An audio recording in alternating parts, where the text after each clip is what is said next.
기본소득의 필요성은 인정하지만 결국에는 재원이 문제이기 때문에 모든 국민에게 다 줄 수는 없고 일부 꼭 필요한 사람들에게만 줄 필요가 있다. 이런 그런데 말씀이신 이제 거군요. 청년에 그게 국한되어야 되느냐?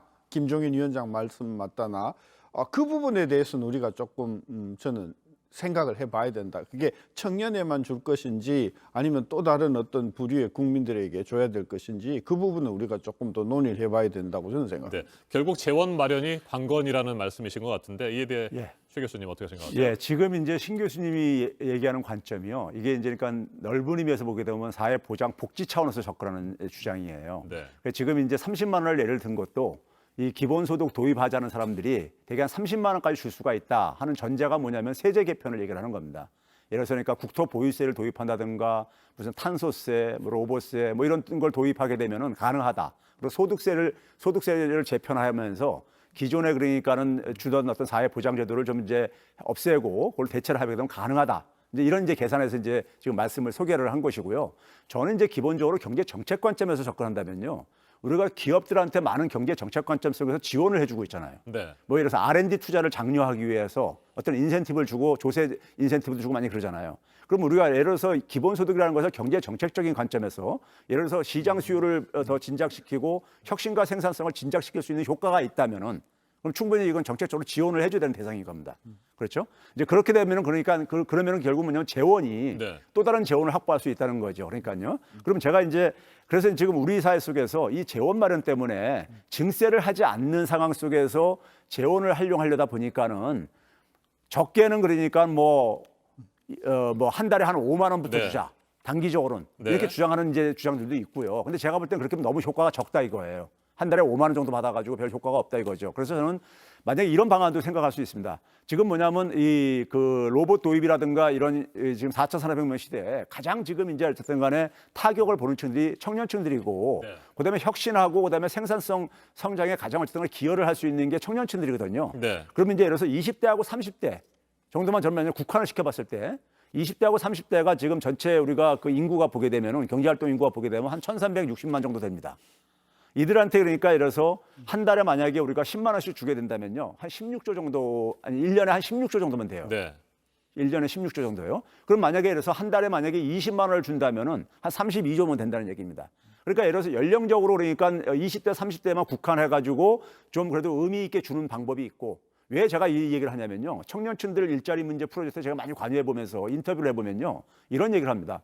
자기들이 그러니까 하고 싶은 일거리를 좀 만들고 싶은데 그 살아가려다 보니까는 아르바이트를 2개, 3개, 4개 일까지 해야 된다 이거예요. 그러다 보니까 시간에 삶에 지치기도 하고 시간도 없고 그래가지고 자기들이 그러니까 어떤 창직을 하는 것에 대해서 집중을 할 수 없다 이런 얘기들을 많이 하소연을 합니다. 그러니까 그걸 좀 줄여주자는 얘기죠. 그러니까 그래서 아르바이트를 그러니까 하나 정도만 하고 나머지는 그러니까 자기가 하고 싶은 일을 좀 이제 준비를 할 수 있게 해준다면은 그걸 보완하는 차원 속에서 그러니까 최소 생계비의 일정 부분을 좀 이제 그러니까 보조해주는 차원인 거죠.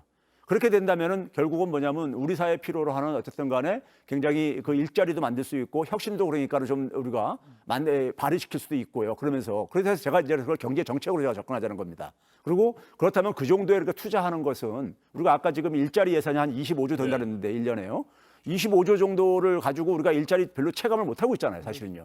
그런데 만약에 그렇게 해가지고 청년층들이 스스로 일자리를 만들 수 있는 이런 지원에 만약에 도움이 된다면은 제가 볼 때 훨씬 더 효과적이고 그리고 시장 수요에도 경기 부양에도 굉장히 효과가 있다 이겁니다. 그 돈을 저는 가능하면 또 지역 화폐로 좀 사용을 하게 해준다면은 훨씬 더 효과도 있을 거라 이겁니다.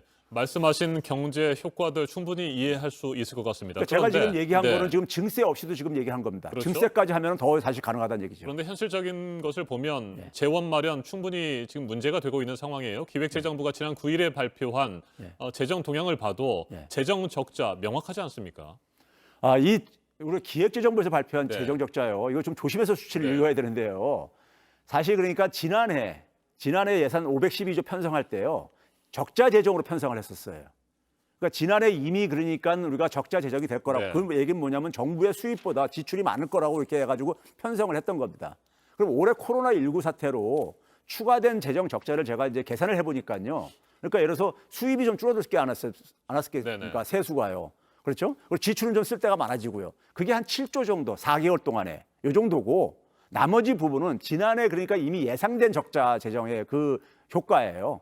그러니까 이제 우리가 그걸 좀 구분을 해야 되는 것이고, 그랬을 때 지금 7조 정도면은 한 3분의 1 정도가 기간이 지났단 말이에요. 1년에 3분의 1 정도 지났는데 한 7조 정도 적자라면 우리 GDP 규모에서 충분히 감당할 규모라고 저는 보고 있습니다. 네, 현재 재정 적자는 크게 우려할 상황은 아니다, 이런 말씀이십니다. 신 교수님 반론하시겠습니까? 그 첫째, 금년 1, 2, 3, 4월 동안 세금이 굉장히 많이 줄고 있지 않습니까? 이 예상 못했던 거거든요. 물론 이제 전문가들은 예상했지만 기재부는 예상을 안 했던 거예요.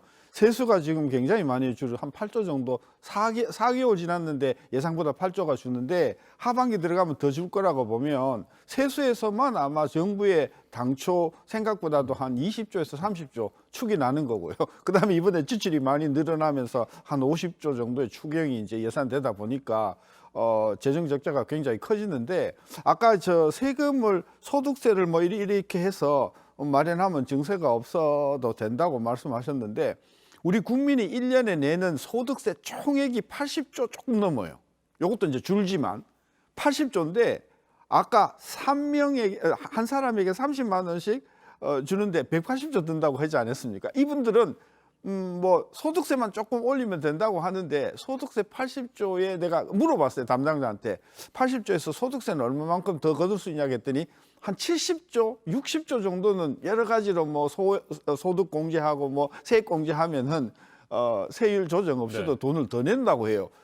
80조를 걷어가고 있는데 거기서 50조 내지 70조를 더 걷는다고 하면 세금이 소득세가 얼마만큼 증가하냐, 한 80% 증가하는 거거든요. 저는 조세 저항 때문에 저는 그렇게 불가능하다고 보고, 저는 오랜만에 우리 최백운 교수님하고 의견이 맞다, 이게 그 조정이 되는 부분이 국한해서 주자. 그게 청년이냐 또는 뭐, 저는 그렇다고 하면 지금 저는 제일 큰 문제가 40대라고 봐요. 40대가 지금 굉장하게 지금 일자리가 없어지지 않습니까? 이분들이 다 자녀들이 있거든요. 그런 차원에서 저는 오히려 40대에 대한 어떤 그런 지원 문제도 청년 못지않게 중요하다, 그렇게 보는 거죠. 알겠습니다. 최 지금 교수님. 신 교수님이 지금 얘기한 소득세 부분은요, 사실 제가 주장한 게 아니라 시대전환이나 이런 데서 주장을 한 건데, 맞습니다. 네.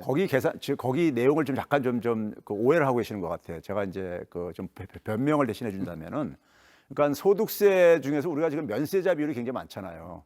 이거를 좀 그러니까 정상화시키자 이거죠. 면세자 비율을 없애고, 예? 그래서 그렇게 하고 그다음에 탈루 이런 것들 좀 하고 하게 되면은 본인들이 그러니까 이것을 그러니까 모의 실험을 해봤어요. 했는데 대개 그러니까는 소득세를 가지고 그러니까는 했을 때 지금 한 30만 원 정도는, 그리고 이제 기존에 그러니까 혜택 받는 것들은 좀 축소할 건 축소하고 했을 때 그게 이제 계산이 나온 것이기 때문에 단순하게 지금 현재 소득세 수입만 가지고 적용을 하면 안 되는 것이고요. 그분들이 계산한 방식하고 틀리기 때문에 그거 하고, 그다음에 이제 제가 이제 얘기했던 것은 뭐냐면은 지금 우리가 1년에 일자리 예산이 한 25조 정도 된다 이거예요. 네. 지금 지금 일단 쓰고 있는 올해만 하더라도 갈수록 매년 늘어나고 있습니다. 늘어나고 있는데 제가 지금 증세를 안 하고 나서도 안 해도 그러니까는 20대 30대한테 한 달에 10만 원씩 1년 꼬박 줬을 때 12달 줬을 때 한 16조 든다 이거예요. 그러면 20만 원 주게 되면 32조가 된다는 얘기입니다.